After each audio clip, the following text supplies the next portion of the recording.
Olá, eu me chamo Bruno Costa, sou psicólogo e analista do comportamento e gostaria de te fazer uma pergunta.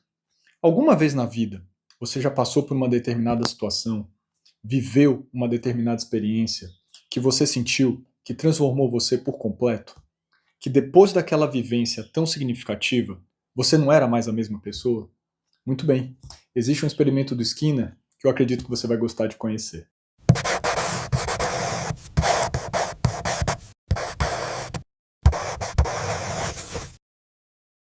Se tem uma coisa que nós aprendemos desde cedo, quando começamos a estudar a análise do comportamento, é o fato de que nós, seres humanos, estamos o tempo inteiro aprendendo e sendo transformados nas nossas relações com o mundo. Mas vocês já pararam para se perguntar o quanto que uma determinada vivência, o quanto que uma determinada situação, o quanto que um determinado ciclo de experiência é capaz de nos transformar? Muito bem, existe esse experimento do Skinner que eu acho que ilustra perfeitamente essa questão. Eu me refiro a um experimento que foi publicado pelo Skinner em 1983 e que depois reaparece no primeiro livro dele, chamado O Comportamento dos Organismos, que foi publicado em 1938. Portanto, é um experimentinho antigo, mas que revela algumas coisas muito importantes sobre o poder que algumas vivências podem exercer sobre nós. Especialmente ao longo da década de 30, era muito comum que o Skinner realizasse experimentos usando ratos como sujeitos experimentais. Para conduzir esses experimentos, ele colocava o rato numa gaiola, que anos depois veio a ser conhecida, mundialmente conhecida como caixa de Skinner, que era basicamente uma gaiola especialmente construída, que permitia o experimentador observar com muita tranquilidade o que o ratinho estava fazendo por ali no ambiente experimental da caixa, e que continha basicamente uma barra, que era como se fosse um botão que poderia ser pressionado pelo rato, e um comedouro, um alimentador, que liberava pelotinhas de alimento para o rato. E um detalhe muito importante para esse experimento é que o ratinho só era trazido para participar da pesquisa depois de ter ficado um determinado período de tempo sem se alimentar. Então ele estava privado de alimento, e na linguagem do senso comum, a gente poderia dizer que o rato está motivado para comer, que ele queria comer, que a comida era muito importante, que era um evento que tinha um grande valor, um grande significado para ele. E do ponto de vista técnico, poderíamos dizer que a privação de alimento está funcionando como uma operação motivadora que está estabelecendo o alimento como um reforçador efetivo nessa situação. É claro que eu não vou ter tempo para descrever todos os detalhes do experimento, mas a primeira coisa que o Skinner fez foi permitir que o rato se habituasse ao ambiente da caixa experimental. Durante esse primeiro período de adaptação, o Skinner tinha removido a barra da parede da caixa, era uma barra retrátil, e ele deixava o rato explorar e se adaptar ao ambiente dela. Mas de vez em quando, ele ia lá e introduzia a barra, deixava a barra disponível para o ratinho, e via se por acaso ele vinha a pressionar a barra, e ele registrava quantas vezes, se ele pressionasse a barra, quantas vezes esse ratinho tinha pressionado a barra, sem que ele tivesse ensinado nada para ele. Eram respostas que o Skinner descreviam como exploratórias, simplesmente para diferenciar elas das respostas de pressão à barra que depois ele iria de alguma forma ensinar para o rato.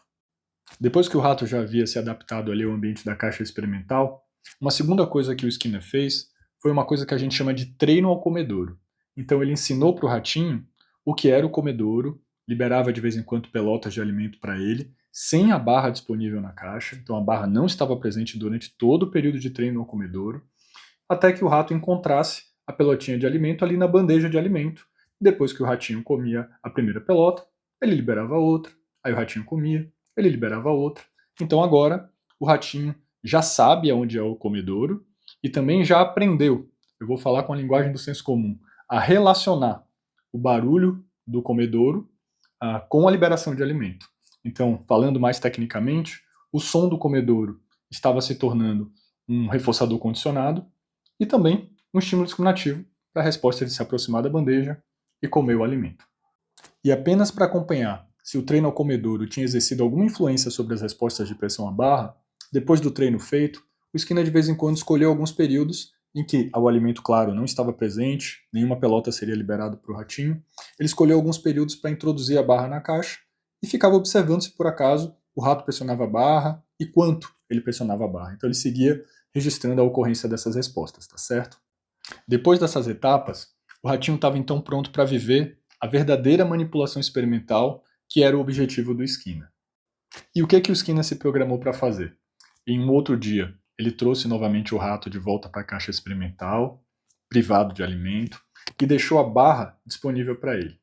E ele se programou para, caso ocorresse uma resposta de pressão à barra por parte do rato, ela pode acontecer, pode não acontecer, assim que ela ocorresse, o Skinner ia liberar 3 pelotinhas de alimento como uma consequência para essa resposta de pressão à barra.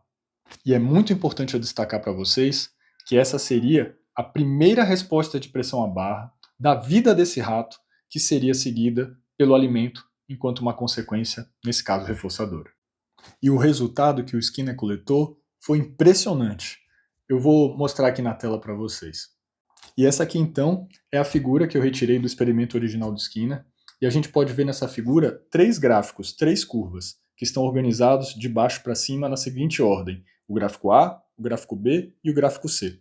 E a gente tem no eixo X as horas, que são a duração da sessão, e no eixo Y o número de respostas de pressão à barra acumuladas. Os gráficos A e B são, na verdade, uma linha de base. O Skinner coletou, registrou a ocorrência dessas respostas de pressão à barra exploratórias para comparar, para ver o quanto que é diferente a ocorrência de respostas de pressão à barra que não tinham nenhuma consequência como a liberação de alimento programada, com as respostas de pressão à barra depois do alimento ter sido liberado como uma consequência reforçadora para essa classe de respostas. E, finalmente, nós temos a curva C, o gráfico C, que é onde está o verdadeiro tesouro. Ele representa os dados coletados ao longo de uma sessão inteira de cerca de 1 hora de duração. E vejam só que coisa impressionante. O ratinho passou os primeiros 20 minutos da sessão sem emitir nenhuma resposta de pressão à barra. Ali por volta dos 20 minutos, ele foi lá e pressionou a barra, que pela primeira vez foi consequenciada com 3 pelotas de alimento. E percebam a mudança expressiva no padrão de comportamento do rato. O rato que praticamente não pressionava a barra, 20 minutos sem nenhuma resposta de pressão à barra, logo depois que a primeira resposta de pressão à barra ocorreu e foi consequenciada com alimento, a gente observa uma explosão no número de respostas de pressão à barra. E a gente percebe que o ratinho foi pressionando a barra e depois às vezes parava e pressionava e depois parava, pressionava e depois, mais no final da sessão, parou por completo de pressionar a barra. Mas o impressionante aqui é um ratinho que saiu de 0 respostas nos primeiros 20 minutos de sessão, passou a emitir mais de 50 dessas mesmas respostas que tinham baixíssima probabilidade de ocorrer. Percebam a magnitude da mudança dessa única vivência, dessa única experiência do rato. Nenhuma das outras respostas de pressão à barra estavam sendo consequenciadas por alimento. Todas as 50, 60, sei lá quantas ocorreram na ausência de novas pelotas de alimento. Ou seja, a gente está vendo ali o resultado líquido da história de reforçamento, ou seja, o resultado final, o que ficou dessa história no rato. E é possível perceber que ele foi extensivamente transformado.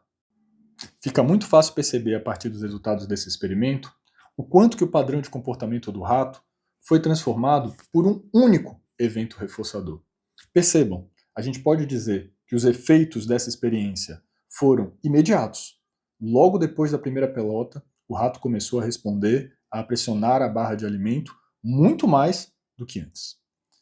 Podemos dizer que o resultado também foi extenso, de 0 respostas nos primeiros 20 minutos para mais de 50, logo depois até o final da sessão. E a gente pode dizer também que foram duradouros, ou seja, se a resposta de pressão à barra primeira, que foi reforçada, a primeira e única que foi reforçada, ocorreu por volta dos 20 minutos, todo o restante de tempo de sessão, todos os restantes 40 minutos, o rato permaneceu respondendo, embora fizesse intervalos, ele permaneceu respondendo. Então é possível dizer que essa experiência mudou esse rato de forma imediata, instantânea, extensa e duradoura. Esse é o efeito de uma experiência significativa, falando em termos mais técnicos, de uma única vivência, de uma única exposição a um evento reforçador. Trazendo um pouco desses dados para o nosso dia a dia, por exemplo, aqui nas reuniões de orientação parental, muitas vezes os pais estão tentando manejar um determinado comportamento que tem trazido prejuízo ou para a criança ou para o mundo dela, e eles ficam impressionados com o quanto que, mesmo eles fazendo o procedimento correto, mesmo depois deles já terem mudado várias práticas que são relevantes para a ocorrência e para a manutenção daquele comportamento, aquele comportamento ainda continua ocorrendo durante um bom período de tempo. Eles ficam me perguntando, Bruno, até quando? Como assim? E eu acho esse experimento muito ilustrativo. Porque Porque se um único reforço é capaz de fazer isso com um rato, imagina o que uma experiência desse tipo é capaz de fazer comigo e com vocês. E ainda mais levando em consideração que nós não vivemos um único reforço na vida. Muitas vezes, talvez não, em todas essas situações, provavelmente, nós estamos falando de comportamentos que já passaram por uma longa história de reforçamento.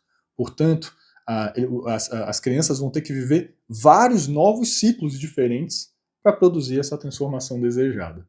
E esses resultados validam também as preocupações de vários pais em relação a algumas primeiras experiências. Por exemplo, o primeiro contato com drogas, sejam elas lícitas e ilícitas, porque elas podem ser reforçadores muito poderosos. E a gente está vendo aí o que um reforçador muito poderoso é capaz de fazer. Então, uma única vez é capaz de produzir muito daquilo.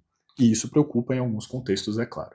Espero que vocês tenham gostado de conhecer, e aqueles que já conheciam, espero que tenham gostado de revisitar esse experimento do Skinner, que apesar de muito antigo, tem muita coisa para ensinar para a gente. Até uma próxima.